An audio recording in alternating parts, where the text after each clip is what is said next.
ইসরায়েলের রক্তচক্ষু উপেক্ষা করে অবশেষে ইউরোপ থেকে স্বাধীন রাষ্ট্রের স্বীকৃতি পেতে যাচ্ছে ফিলিস্তিন। গাজায় সর্বশেষ ইসরায়েলের হামলা যেন কয়েক দশকের দখলদারিত্বে ভূমি হারানো ফিলিস্তিনের জন্য আশীর্বাদ হয়ে দাঁড়াচ্ছে।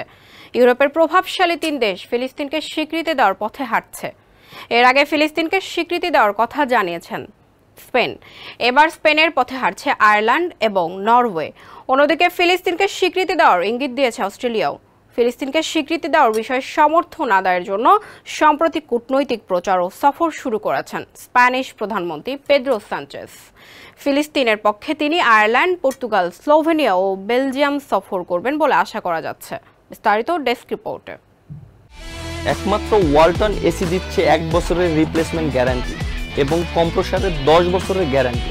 কাতার ভিত্তিক সংবাদ মাধ্যম আল জাজিরা এক প্রতিবেদনে জানিয়েছে, কূটনৈতিক সফরের অংশ হিসেবে শুক্রবার অসলোতে নরওয়ের প্রধানমন্ত্রী জোনাস গাহর স্টরের সঙ্গে দেখা করেন পেদ্রো সানচেজ। বৈঠক শেষে সানচেজ জানিয়েছেন, ইউর সদস্য দেশগুলো ফিলিস্তিনকে স্বীকৃতি দিতে প্রস্তুত। এ বিষয়ে তাদের মধ্যে স্পষ্ট আলাপ হয়েছে। তিনি বলেন, ফিলিস্তিন রাষ্ট্রের স্বীকৃতি দেওয়া উচিত ইউরোপের ভূ রাজনৈতিক স্বার্থ রক্ষার জন্যই। তবে এক্ষেত্রে রাজনৈতিক সম্প্রদায় ফিলিস্তিনি রাষ্ট্রের অস্তিত্বকে স্বীকৃতি না দিলে কাজটি খুব সহজ হবে না বলেও মন্তব্য করেন তিনি।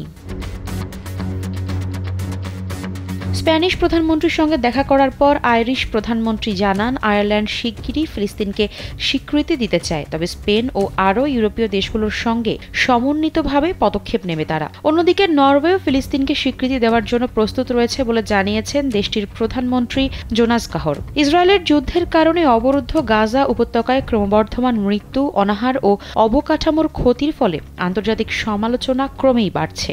এই পরিপ্রেক্ষিতে ফিলিস্তিনকে স্বীকৃতি দেওয়ার ব্যাপারে বিবেচনা করছে অনেক দেশ।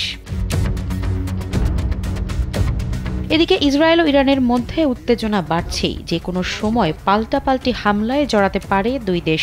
এমন পরিস্থিতিতে ইসরায়েল সহ কয়েকটি দেশ ভ্রমণে নিষেধাজ্ঞা দিয়েছে ইউরোপের দেশ ফ্রান্স। শনিবার বার্তা সংস্থা রয়টার্সের এক প্রতিবেদনে এ তথ্য জানানো হয়েছে। ফ্রান্সের পররাষ্ট্রমন্ত্রী স্টিফেন সেজর্ন নিষেধাজ্ঞার বিষয়টি নিয়ে একটি বিবৃতি দিয়েছেন। বিবৃতিতে দেশটির নাগরিকদের আপাতত ইরান, ইসরায়েল, লেবানন ও ফিলিস্তিন সফরে বিরত থাকতে বলা হয়েছে। এছাড়া ইরানে ফ্রান্সের রাষ্ট্রদূত ও তাদের পরিবারের সদস্যদের দ্রুত তেহরান ছাড়ার নির্দেশ দিয়েছে দেশটি।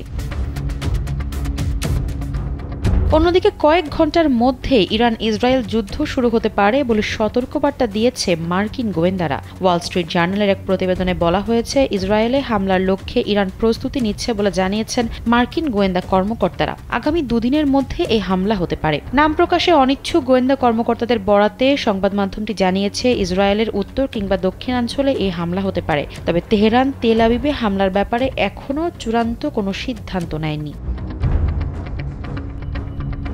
আফসারা নাজ, কালবেলা।